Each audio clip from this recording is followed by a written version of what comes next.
안녕하세요. 지난 시간에도 이상하게 기계에 결함이 생기므로 중간에 멈추는 그런 사고가 발생이 되었었습니다. 양해를 구합니다.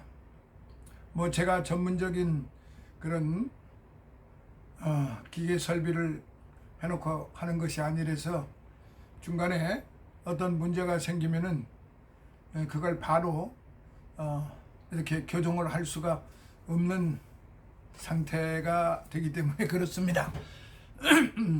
그래서 지난 시간에 말씀드리던 그런 로마서 8장 이제 11절까지 말씀을 지금 이제 드리는 가운데 기계가 갑자기 멈추는 바람에 중간에 중지가 되었습니다. 그래서 그 말씀에 이어서 본다고 그러면은 이제 어떤 말씀으로부터 시작이 되느냐면 그리스도의 사람이 되는 조건, 그리스도의 사람이 되는 조건에 대해서 말씀을 드리고자 합니다. 성화된 모든 사람들 안에는 성령이 거하십니다. 그분은 거기서 마치 자기 집에 들어와 있는 사람처럼 생활하시며 거기에 충실하시고 환대를 받으십니다. 곧 그분은 그 마음의 통치권자이십니다. 그렇지 않고 만약 누구든지 그리스도의 영이 없으면 그리스도의 사람이 아니다. 9절에 있는 말씀을 우리가 알아야 되는데, 그리스도의 사람이 된다는 것, 그분과 연합함으로 실제적인 그리스도인이 되는 것이며 그분의 자녀 중 하나가 되고 그분의 종이 되고 그분의 친구가 된다는 것은 분명 특권이자 영예이기도 합니다. 그런데 그리스도의 사람은 그리스도 자신이 그러했듯이 온순하고 낮아지며 겸손하고 평화로우며 참을성 있고 너그럽습니다. 그래서 다섯 번째로 육신은 죽으나 영혼은 사는 신자들입니다. 본문 9절들에는 참 그리스도인들이 지니게 되는 탁월한 혜택들이 묘사가 되어 있는데, 그것은 먼저 생명입니다. 다시 말하면 이제 죽지 않고 영원히 살게 될 생명애로의 도약입니다. 이 축복은 인간이 가질 수 있는 말할 수 없는 최대의 행복이 될 것입니다. 10절과 11절. 그리스도께서 너희 안에 계시면, 곧 그 영이 우리 안에 계시면 그리스도께서 우리 안에 계시는 것입니다. 실로 그분은 믿음에 의하여 우리 마음에 거주하고 계십니다. 에베소서 3장 17절에요. 우리 몸은 쇠약해지고 죽을 수밖에 없는 사망의 몸이었습니다. 그리고 그 몸이 아무리 굳세고 강건하다 할지라도 죽음은 순식간에 우리에게 다가오는 것입니다. 히브리서 11장 12절에. 이 모든 것은 오로지 죄로 인하여 죄 때문에 그렇습니다. 성도들의 몸조차도 죽을 수밖에 없다는 것은 이 죄악에 대한 하나님의 분노가 여전히 잔재하고 있다는 표징입니다. 그러나 곧 고귀한 영혼은 그리스도께서 베푸신 의로 인해 영원한 생명을 얻게 됩니다. 실로 우리의 영이 사는 전적인 이유는 그리스도께서 베푸신 의를 인하여, 이 의 때문입니다. 이것은 우리 몸에 전가된 그리스도의 의가 죽음으로부터 더 좋은 것으로 우리 영혼을 구원해 내는 것입니다. 자, 다시 말씀드리면 아담의 원죄로 인하여 우리 인류가 죄가 전가되었으면은 예수 그리스도의 죽으심으로 말미암아 우리의 죄가 삭제되고 덮어지고 깨끗하게 되었다는 사실입니다. 이거를 어떻게 우리가 인간적으로 이해가 될 수 있겠습니까? 그러나 그리스도의 영을 소유한 자는 이 은혜를 깨닫게 되는 것입니다. 그래서 감사가 절로 나오고 찬양이 절로 나오고 봉사, 전도, 구제 등등 하나님의 몸된 교회에서 죽도록 충성을 하게 되는 것입니다. 이 은혜가 없으면 절대로 할 수가 없는 일입니다. 우리 안에 내재하시는 그리스도의 의는 영혼에 비춰진 하나님의 새로워진 형상으로서 우리의 영혼을 마지막 날까지 보존하여 주시는 겁니다. 그리하여 그 의인은 우리 영혼으로 하여금 죽음의 화에서 보존하여 거룩에로 이끌어 줌으로써 그 영혼이 하늘의 상급을 승계하기에 알맞도록 만들어 주는 것입니다. 그러니까 날마다 이렇게 성장할 수 있도록 성령께서 그렇게 우리를 도와주고 계신다는 사실입니다. 주님께서 그렇게 말씀하셨잖아요. 내가 가면은 내가 너희들이 거할 모든 거처를 다 예비해 놓을 것이다. 그런데 그동안에 너희를 도와줄 보혜사 성령을 보내줄 것이다. 그 성령이 너희들을 인도할 것이다. 그리고 나는 항상 너희와 함께 할 것이다. 그러니까 예수 그리스도의 그 영이 성령으로 되어서 그 성령이 항상 우리를 도와주신다 이 말입니다. 이게 엄청난 축복이고 은혜요 특권인 것입니다. 그리고 더욱이 그리스도의 의는 마침내는 죽을 우리 몸을 위해 한 생명을 예비합니다. 그가 너희 죽을 몸도 살리시리라. 그가 너희 죽을 몸도 살리시리라. 11절. 비록 죽음 앞에서 우리의 육체는 깨어져서 쓸모없는 그릇처럼 버려질지도 모릅니다. 그러나 하나님은 자신이 손수 만드신 피조물에 대해 소원을 갖고 계시며 그리스도로 인하여 그 흙들과 맺으셨던 언약을 기억하실 것입니다. 따라서 우리 몸은 영혼과 다시금 결합하게 될 것이며 그렇게 해서 다시 새로워진 그 모습에 어울리는 영광의 의복을 입게 될 것입니다. 사랑하시는 성도 여러분, 이 말씀을 기억하면서 이제 12절과 17절을 한 발자국 더 깊이 들어가 보도록 하겠습니다. 12절 17절 우리 같이 읽습니다. 그러므로 형제들아 우리가 빚진 자로 돼 육신에게 져서 육신대로 살 것이 아니니라. 너희가 육신대로 살면 반드시 죽을 것이로되 영으로서 몸의 행실을 죽이면 살리니 무릇 하나님의 영으로 인도함을 받는 그들은 곧 하나님의 아들이라.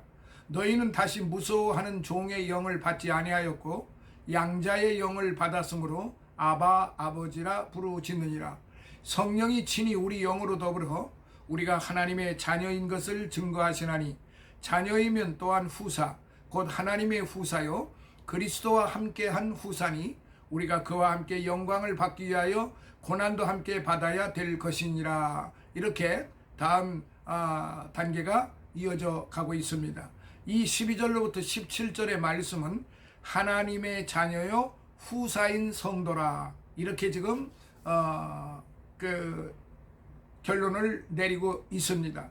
자, 그럼 12절을 보면은 그러므로 형제들아 우리가 빚진 자로 돼 성령으로 말미암아 영육간의 부활에 이르게 되는 축복을 받은 사실 10절과 11절 그 사실에서 오는 도덕적 의무감을 가리킵니다. 이는 성도가 다른 사람들에게 복음을 증거해야 하는 의무보다 근본적인 것으로 자기 자신이 죄에서 구원받은 사실로부터 오는 의무이기도 합니다. 육신대로 살 것이 아니니라. 육신대로 살 것이 아니니라. 신자들이 성령의 은혜를 받고 있고 또한 앞으로 부활의 은혜를 받을 자로서 성령의 뜻에 따라 살아야 한다는 사실을 말해주고 있습니다. 한편 여기서 육신은 성령의 반대 개념으로서 인간의 영적 부패성을 말해주고 있습니다. 13절 육신대로 살면 반드시 죽을 것이로되 육신에 이끌려 사는 삶의 결국은 영육간의 사망임을 말해줍니다. 반드시 죽을 것이로되는 막 죽으려고 한다라는 뜻입니다. 즉 죽음의 필연성과 임박성을 동시에 강조하는 표현입니다. 참고로 육에 속한 자에 대해서 살펴보면 다음과 같습니다. 자, 육에 속한 자는 어떤 자냐? 세상적인 사람이다. 거짓 평화로 미혹하는 자다. 세상의 애정을 최고로 여기는다. 세상의 애정을 최고로 여긴다. 세상의 풍속을 좇는다. 진리의 영향을 막는다. 이게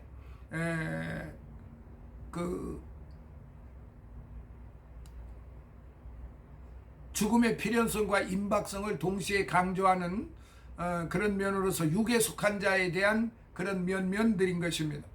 영으로서 몸의 행실을 죽이면 살리니, 이 말씀은 성령의 인도를 받아 살아가는 것을 말합니다. 오직 성도는 성령의 인도를 받아야 살아갈 수 있고, 또한 실제로 그렇게 살아가는 사람이 성령의 내주가 있는 사람이요, 따라서 이러한 사람만이 구원에 이르는 것입니다. 여기에서 영으로 사는 삶을 살펴보면 다음과 것 같습니다. 영으로 사는 삶, 첫째 믿음에 의한 삶, 로마서 1장 17절. 둘째 영으로 인도받는 삶, 갈라디아서 15장 16절. 셋째 생명에 의한 삶, 골로새서 4장 3절. 넷째 세상을 이기는 삶, 갈라디아서 6장 14절. 자, 이제 8장 14절, 하나님의 영으로 인도함을 받는 그들은 곧 하나님의 아들이라 그랬습니다. 믿음으로 거듭난 자는 하나님의 아들이라는 뜻이죠. 이는 하나님의 자녀에게 주는 최고의 축복이자 위로입니다. 한편 인도함을 받는 아곤타이라고 말합니다.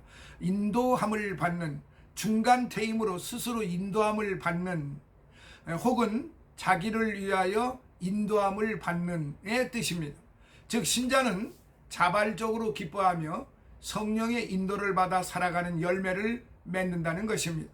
15절에 무서워하는 종의 영을 받지 아니하였고, 이게 뭔 뜻일까요? 무서워하는 종의 영을 받지 아니하였고, 여기서 무서워하는 종의 영은 이교도들의 심령을 주장하는 악령을 말합니다.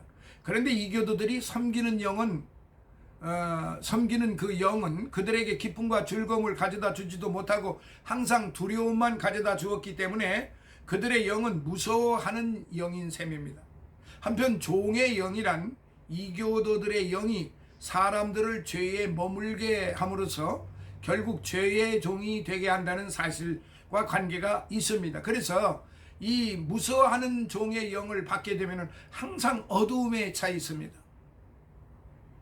눈도 어둡습니다. 얼굴도 어둡습니다. 말도 어둡습니다. 생활이 모두가 다 어둡습니다. 밝지를 않습니다. 빛이 없다 이 말이에요. 왜냐? 악령이 주장을 하고 있기 때문에. 악령이 주장을 하고 있는 사람은 벌써 눈과 입의 말과 마음의 생각과 육신의 행동을 하는 것을 보면은 바로 나타납니다. 왜냐하면 빛으로 살지를 못하기 때문에 밝지를 못하는 것입니다. 항상 어두움에 처해 있다는 말이에요. 이 어두움에 처해 있으면은 마귀의 소굴이 되는 것입니다.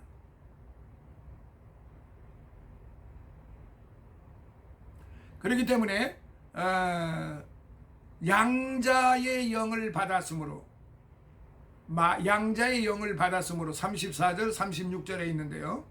양자의 영을 받았으므로 신자들은 자신들이 하나님의 양자로 입족되었음을 보증하는 영, 곧 성령을 받았다는 사실을 말합니다. 신자들을 양자라고 하는 까닭은 본질상 진노의 자녀였으나 우리가 본질상 진노의 자녀였습니다. 에베소서 2장 3절. 하나님이 그리스도의 속죄 사역을 근거로 아들로 삼아 주셨기 때문이다. 당시 헬라 세계에서는 양자 제도가 성행했는데 양자된 자는 적자와 동일한 법적 효력을 부여받았습니다. 성도가 하나님의 양자된 근거와 보증에 대해서는 다음과 같습니다. 그 근거는 약속에 의해 양자가 되었다. 갈라디아서 3장 29절. 예수 그리스도를 통해 양자되었다. 요한복음 1장 12절로부터 13절. 하나님의 은총으로 양자되었다. 에베소서 1장 5절로부터 6절.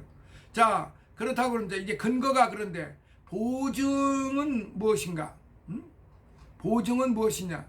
양자의 영을 받았으므로. 그런데 성령이 보증하는 거죠. 성령이 인도하는 것이죠. 성령에 의하여 양자의 영을 받게 된 것이고 그 아들의 영을 받게 된 것입니다. 이걸 성령이 보증하는 것입니다. 아바 아버지라 부르짖느니라. 여기 아빠라는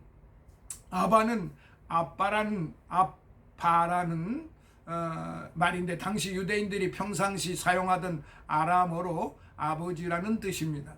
또한 아버지 파테르는 당시 로마 제국의 평상어인 헬라어입니다. 따라서 이 중첩된 호칭은 유대인과 헬라인 곧 모든 인류라는 포괄적인 개념을 암시해주고 있습니다.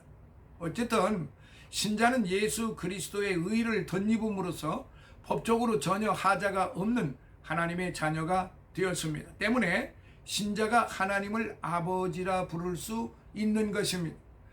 그래서 8장 16절은 성령이 우리 영으로 더불어 우리가 하나님의 자녀인 것을 증거하시나니 그랬어요.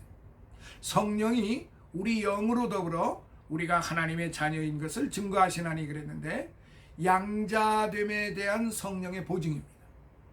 이것은 성령께서 신자의 영혼 곧 마음의 주관적인 확신을 불어넣어 주심으로써 신자 스스로 자신이 하나님의 자녀인 것을 담대하게 고백할 수 있도록 하시는 것을 말한다고 고린도전서 12장 3절에 기록하고 있습니다.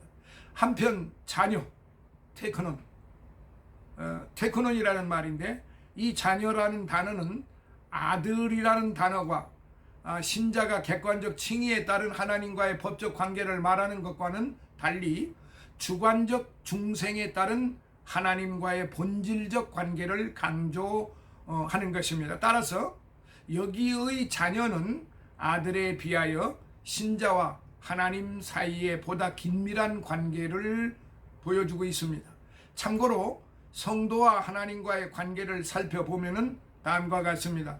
성도와 하나님과의 관계, 가족으로서의 관계 8장 16절, 존귀한 아들 8장 14절, 교우 관계로서의 형제 요한복음 20장 17절, 부름받은 성도로서 고린도전서 1장 2절, 중재자로서의 제사장 베드로전서 2장 5절, 승리의 왕 계시록 1장 6절, 그리스도와 함께 된 후사 로마서 8장 17절. 이거 굉장히 중요한 거예요.